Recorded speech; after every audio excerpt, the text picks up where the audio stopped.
তো বাঁ দিকে দেখবো না কেউ আছে না আছে, তো সামনে চলে এসছি তারপরে তো ব্রেক মারছো না, তো সরবো কি আমি, কি উঠে চলে যাবো? সবাইকে স্বাগত জানাই আমার এই ভিডিওতে। এটা আমার চ্যানেলের আজকে ফার্স্ট ভিডিও রেকর্ড করছি আজকে এটা।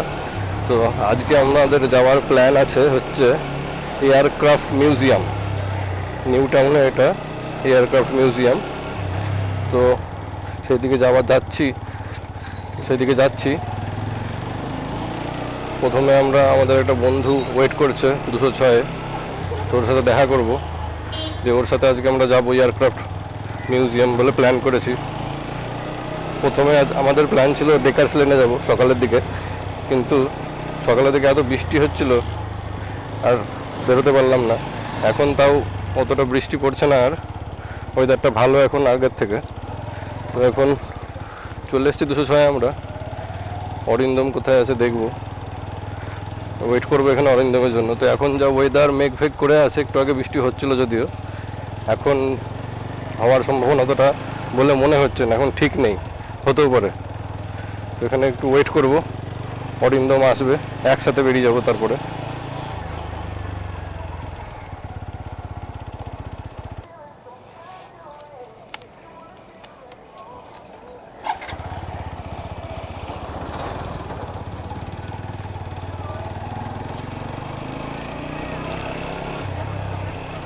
তো অনেকক্ষণ দাঁড়ানোর পরে অরিন্দম এসেছে, অনেকক্ষণ ওয়েট করালো আমাকে।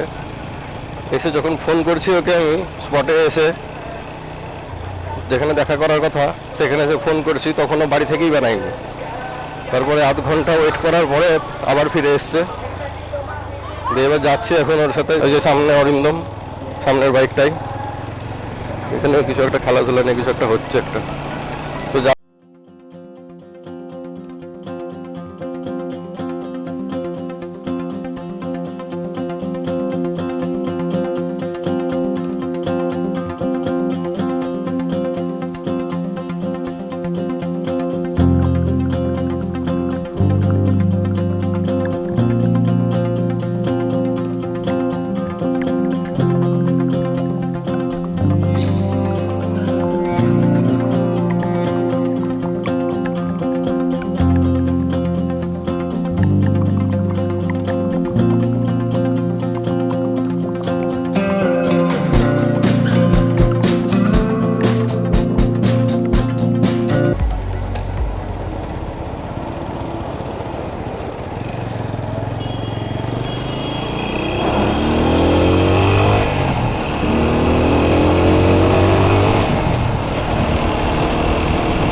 এখানে বেশি জোরে চালানো যাবে না, এখান দিয়ে এরকম লোকজন পার হতে থাকে হুটপাট করে। ফ্লাইওভারের শুরুতে আর শেষে এই রাস্তা পার করে লোকজন, মাঝে মাঝে কেউ এমনভাবে আসে দেখে না, মানে এই দিকটা হচ্ছে ওই দিকে যাওয়ার, আর ওই লেনটা হচ্ছে ওই দিক থেকে আসার। যখন এই দিকে পার করবে তখন মানুষজনদের উচিত যে এই দিকটা দেখে পার করা, কিন্তু অনেকে আছে সেটা দেখে না, সেটা ওই দিকে দেখে পার করে। তো ওই দিকে দেখে পার করলে তো ফাঁকা লাগবে, তো হুট করে চলে আসে। তো এই জায়গাটা খুব রিস্কি, এই জায়গাটা আর ওই যেখানে পার করছিল কিছু মহিলা, ওই জায়গাটা হয়তো খুব ডেঞ্জারাস। এখানটাই সকালবেলাতেও বোঝা যায়, সন্ধ্যাবেলার দিকে মাঝে মাঝে স্ট্রিট লাইট অনেক সময় গাছে ঢাকা পড়ে যায়, তখন ওই জায়গাটা একটু অন্ধকার হয়ে থাকে, আর হুট করে চলে আসলে একদম সামনেখানে পড়ে যায় একদম।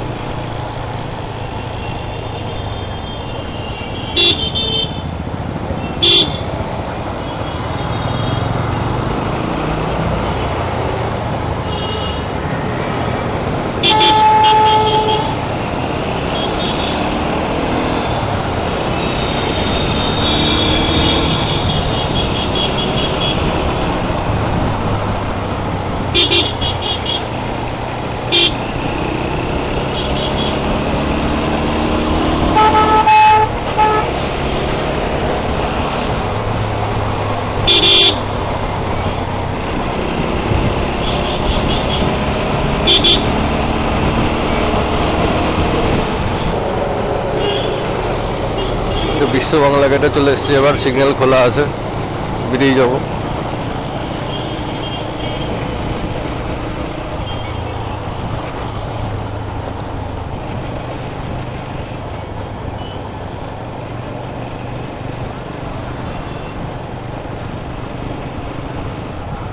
ওই ফ্লাইওভারের জায়গাটা আর হচ্ছে এই জায়গাটা হচ্ছে হেভি ডেঞ্জারাস জায়গা।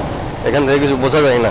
হুট করে যদি কেউ চলে আসে ওখানটায়, পুরো যদি ধাক্কা খাই ব্যাস গল্প ওখানটায়, পুরো শিক কাবাব হয়ে যাবে। এয়ারক্রাফট মিউজিয়ামের কাছাকাছি চলে এসেছি, টাটা মেডিকেল হসপিটাল এখানটায়, এর ঠিক অপোজিটেই আছে। ম্যাপেও দিয়ে দিব লোকেশনটা, তোমরা দেখে নিতে পারো। এই যে ডান দিকে এয়ারক্রাফটটা, এখানে আমরা ঢুকবো। তো এখান থেকে ঢোকার রাস্তাটা মনে হয় নেই, আমাদেরকে ওই সামনের 4 মাথার সিগন্যালটা ক্রস করে ইউটার্ন নিয়ে আবার মনে হয় আসতে হবে, দেখা যাক। এই বাঁ দিকে নিউ টাউন থানা, আর নিউ টাউন থানার ঠিক পাশে হচ্ছে ওই মিউজিয়ামটা। এখানটায় এখানে বাইক কোথায় রাখা যায় না দেখতে হবে।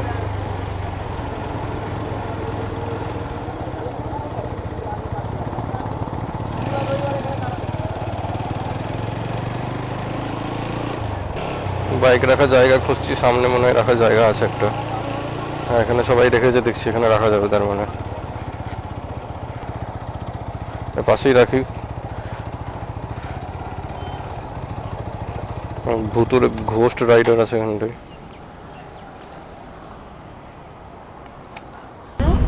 টিকিট ফিকিট কাটা হয়ে গেছে, ভিতরে ঢুকলাম আমরা। মারাত্মক রোদ, বিশাল ঘেমে আছি। সূর্য এখানটায় আছে, পুরো থাপ্পড় মারছে গালে, মনে হচ্ছে এত রোদ। এই যে হচ্ছে এন্ট্রি গেট, ঢুকে গেছি। হ্যাঁ, আমরা একসাথে তো, ঠিক আছে। তো এই হচ্ছে সেই এয়ারক্রাফটটা, এটা হচ্ছে TU-95 এয়ারক্রাফট, ইন্ডিয়ান নেভির, রিটায়ার্ড হয়ে গেছে এখন এয়ারক্রাফটটা। তো এটা যতটা ইনফরমেশন জানি আপাতত বলছি, তারপর যদি একদম এক্স্যাক্ট ইনফরমেশন পাই সেটা দেখে বলবো। এটা হচ্ছে ইন্ডিয়ান নেভির maritime reconnaissance and submarine hunter. তো এই প্লেনটা হচ্ছে রাশিয়ান মেড, সোভিয়েত অবিভক্ত রাশিয়া আর কি, সোভিয়েত ইউনিয়নের সময়কার বানানো। তো সেই সময় ভারত 8টা কি 10টা কিনেছিল এরকম। তো সেইগুলো এখন সব রিটায়ার হয়ে গেছে। এইরকম একটা প্লেন, এরকম একটা এয়ারক্রাফট ভাইজাগেও রাখা আছে। তো এই প্লেনটা এখানটায় রাখা আছে, সুন্দর একটা রানওয়ের মতো একটা থিম বানিয়ে রাখা আছে। এই এয়ারক্রাফটটা হচ্ছে টার্বোপ্রপ এয়ারক্রাফট। টোটাল 4টে ইঞ্জিন আছে, এই দিকে 2টো ইঞ্জিন আর ওই দিকে 2টো ইঞ্জিন। তো এইখানে যে 2টো ইঞ্জিন দেখা আছে, এই একটা ইঞ্জিন, এই একটা ইঞ্জিন, এইরকম ওই দিকে আরও 2টো ইঞ্জিন আছে। আর প্রত্যেকটা ইঞ্জিনে 2টো করে আর কি ওই ফ্যান যেটাকে বলে রোটার, আর মানে ওই যেটাকে প্রপেলার বলা হয় সেটা আছে প্রত্যেকটা ইঞ্জিনে 2টো করে। তো এই প্রত্যেকটা প্রপেলারের আর কি লেন্থ হচ্ছে, ডায়ামিটার হচ্ছে এই প্রপেলারটার 15 ফুট। আর এটার টপ স্পিড আছে 900 সামথিং, 950 কিলোমিটার মতো, 950 কিলোমিটার পার আওয়ার এরকম স্পিড আছে।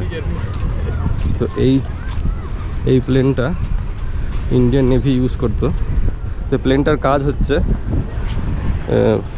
সমুদ্রের মধ্যে দেখবে কোথায় কি জাহাজ কোথায় কীরকম কার কী পজিশন আছে, আর হচ্ছে সাবমেরিন ডিটেক্ট করা হচ্ছে এর কাজ।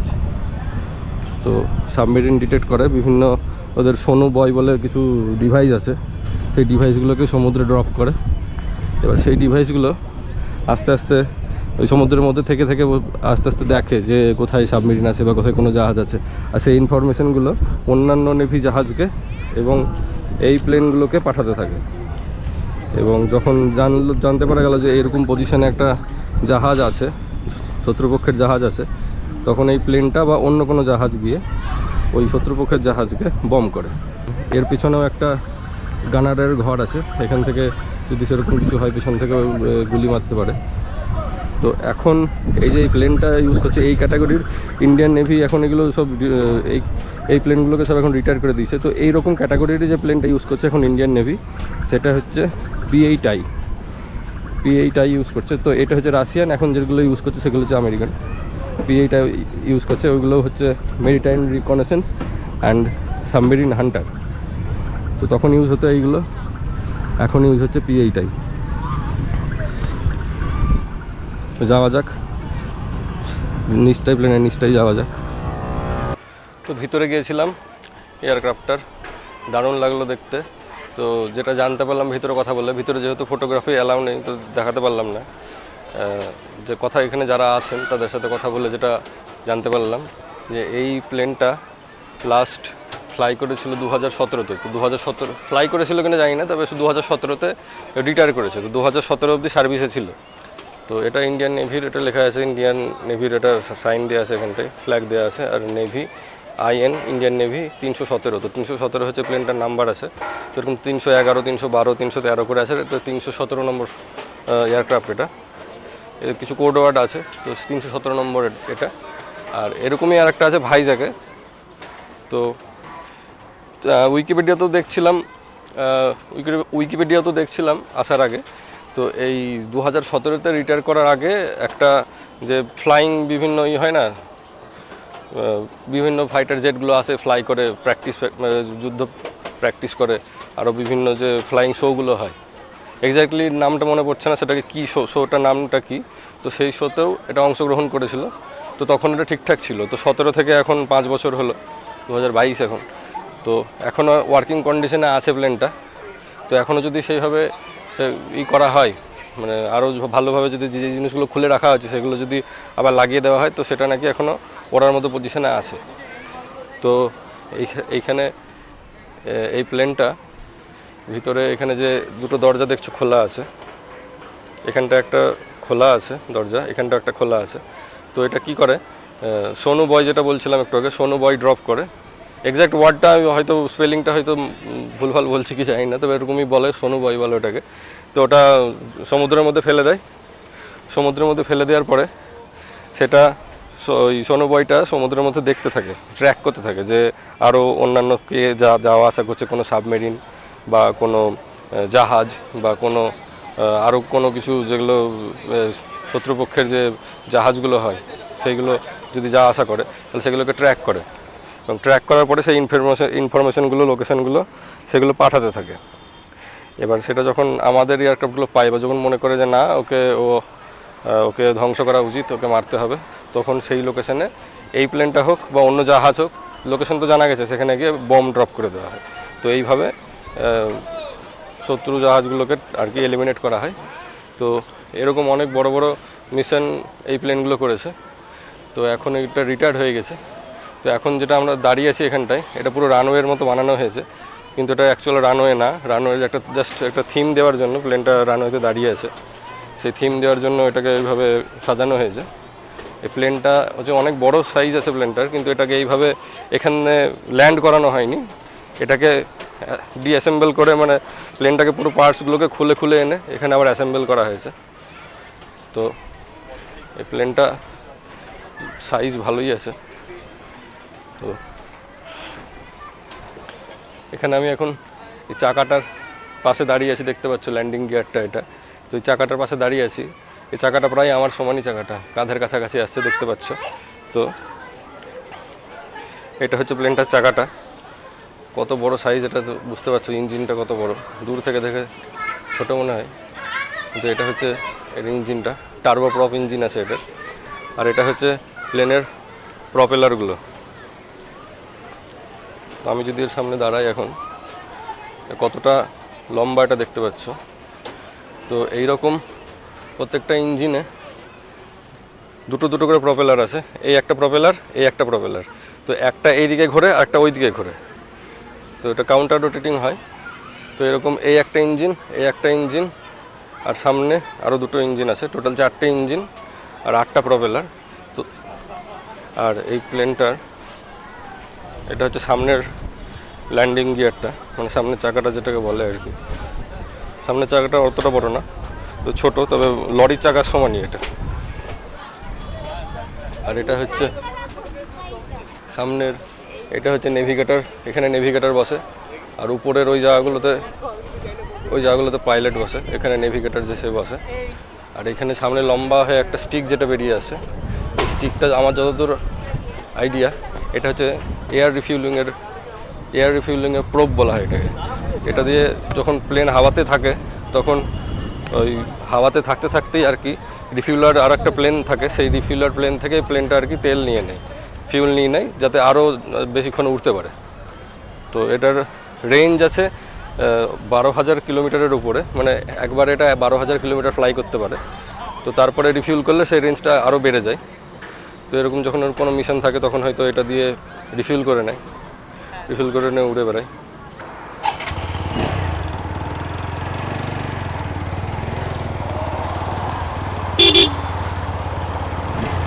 যাচ্ছি এবার আমরা নিউ টাউন কফি হাউস। আমি চিনি না কোথায় আছে, এ নিয়ে যাচ্ছে অরিন্দম, ওর পিছন পিছন যাবো।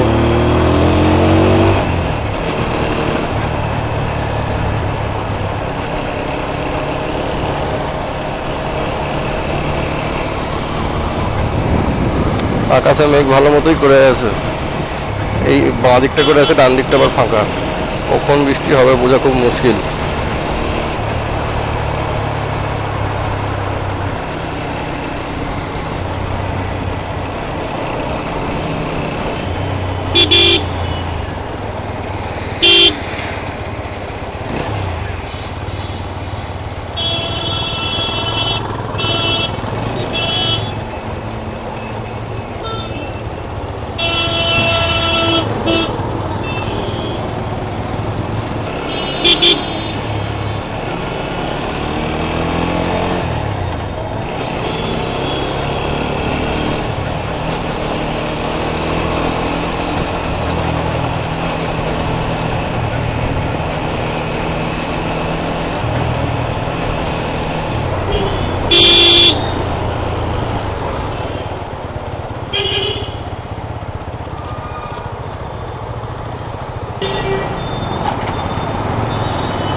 তুমি দেখো নি এখানে আয় না ভাই,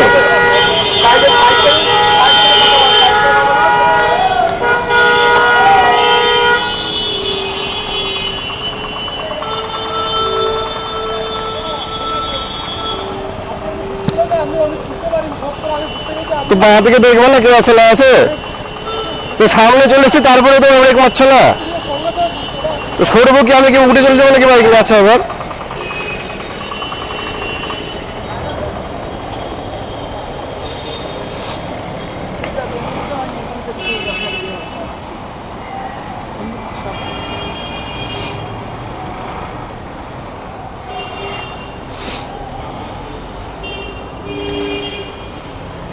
থ্যাংক ইউ স্যার।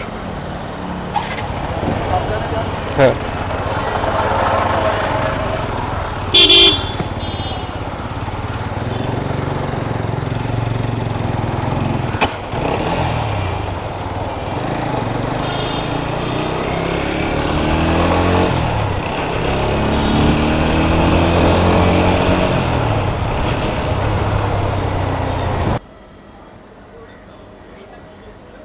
তো আমরা নিউ টাউন কফি হাউসে চলে এসেছি এখন। নিউ টাউন কফি হাউসের ভেতরে ভেতরে একটা যে বাগানটা আছে, বাগানটায় দাঁড়িয়ে আছি। তো ভালো মতো ভিড় আছে, টিকিট কাটতে হচ্ছে। এখন সিট কনফার্ম হয়নি আর কি, আরএসিতে আছে। তো এবার আসার সময় তো তোমরা দেখলে ভিডিওটা আমি দিয়ে দেবো। ভিডিওতে আসার সময় তোমরা দেখলে একটা ছোট হাতি এসে পুরো আমাকে ঠুকে দিল। ছোট হাতিটার পিছনে আমি দাঁড়িয়েছিলাম, ডান দিকের সিগন্যাল ছিল, মানে ডান দিকের যাওয়ার সিগন্যালটা ছিল, আমরাও ডান দিকে যাব। তো ছোট হাতিটাও আছে, ডান দিকে লেনে দাঁড়িয়ে আছে, আমি তার পাশের লেনটায় দাঁড়িয়ে আছি। তো সিগন্যাল দিয়ে দেওয়ার পরেও ওই ছোট হাতিটা আর কি দাঁড়িয়ে আছে, যাচ্ছে না। সিগন্যাল লক্ষ্য করে নিয়ে কি জানি না। তারপরে পুলিশটা দেখছি, সামনে যে ট্রাফিক পুলিশটা ছিল, পুলিশটা ওদেরকে ইশারা করছে যে চলে যাও, সিগন্যাল আছে, বেরিয়ে যাও। তো তারপরে আমি যেহেতু পিছনে ছিলাম ছোট হাতিটার, তো পিছন থেকে আমি পুলিশটাকে দেখতে পেয়েছি, ইশারা করছে এদিকে যাওয়ার। তো সবাই আমার সামনে যারা 2-3টে বাইক ছিল তারা বেরিয়ে গেল। তো আমিও তার পিছন যাচ্ছি। যখন আমি বেরোচ্ছি তখন ওই মালটার হুশ হয়েছে যে এবার যেতে হবে, পুলিশের হাত দেখাচ্ছে যাওয়ার জন্য। তো ডাইরেক্টও গাড়ি চালিয়ে দিয়েছে, দেখেনি ডাঁয়ে বাঁয়ে কে আছে। আমি ঠিক বাঁ দিক দিয়ে ওকে ওভারটেক করে বেরোচ্ছিলাম, যেহেতু অতক্ষণ দাঁড়িয়েছে ভেবেছি হয়তো গাড়ি ফাড়ি খারাপ আছে কি যাবে না বা কিছু একটা। তো দাঁড়িয়ে আছে, ওর পাশ দিয়ে যেমনই ওকে ওভারটেক করে ডান দিক দিয়ে বেরোতে গেছি তেমনই ও চালিয়ে দিয়েছে। লক্ষ্যও করেনি আমি আছি বা কেউ আছে, কাছেও দেখেনি।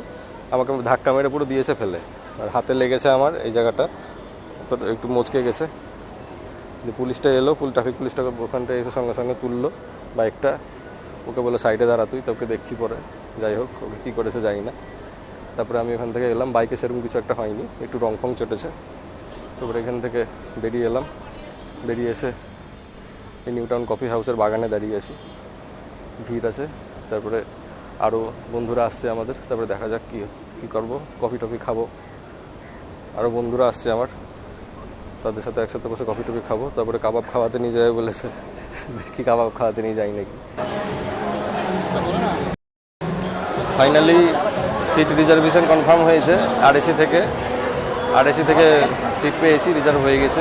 ঢুকে পড়েছি এবার কফি হাউসের ভিতরে, নিউ টাউন কফি হাউসের ভিতরে। তো এই আমরা বসে আছি, আরও আসবে বন্ধুবান্ধবরা। এই হচ্ছে কফি হাউসটা, তো ভিতরে বসে আছি, কফি টফি অর্ডার করছে, দেখি খাই কেমন লাগে। বন্ধুবান্ধবরা এখনো আসেনি, কোল্ড কফি অর্ডার করেছি, কোল্ড কফি খাচ্ছি।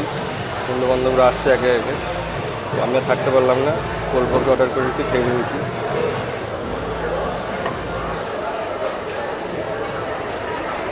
কিছুটা বনভিটার মতো টেস্ট লাগছে, ভালো লাগছে। কিন্তু ছোটবেলায় বনভিটা খাওয়ার কথা মনে পড়ে গেল। মানে বনভিটা মা বানিয়ে দিয়ে রেখেছে, হ্যাঁ বলেছে খেয়ে নে, খাইনি, অনেকক্ষণ পরে ঠান্ডা হয়ে গেছে, সেই তারপরে যখন খাচ্ছি ঠান্ডা হয়ে যাওয়াটা, সেই রকমের টেস্ট পাচ্ছি। ছোটবেলাকার কথা মনে পড়ে যাচ্ছে। কফি হাউস থেকে ফেরার সময় আরও 3টে ভিডিও বানিয়েছিলাম, তার মধ্যে বাড়ি এসে দেখতে পাই যে 3টের মধ্যে 2টো ভিডিও রেকর্ড হয়েছে, আর একটা হয়নি। আর একটা টাইম র্যাপ করেছিলাম, যেটা এই টাইম র্যাপটা হয়েছে, বাকি ভিডিও 2টো হয়নি। কেন হয়নি জানি না, ওটা দেখতে হবে। ক্যামেরা সেটিংসগুলোকে একটু ফ্রেন্ডলি হতে হবে, ক্যামেরা সেটিংসগুলো একটু ভালো করে দেখতে হবে। আর এই আমার ফার্স্ট ব্লগ কেমন লাগলো তোমরা জানাও। যদি ভালো লাগে লাইক করো, চ্যানেলটাকে সাবস্ক্রাইব করো। আর যদি ভালো না লেগে থাকে তাহলে কমেন্টে লিখে জানাও যে কী কারণে ভালো লাগেনি, আর বাকি আরও কী করলে ভালো লাগতে পারে, বা আরও ভালো করা যেতে পারে কীভাবে। যদি কোনো সাজেশন থেকে থাকে অবশ্যই কমেন্টে জানাও। ধন্যবাদ, দেখা হবে নেক্সট ভিডিওতে।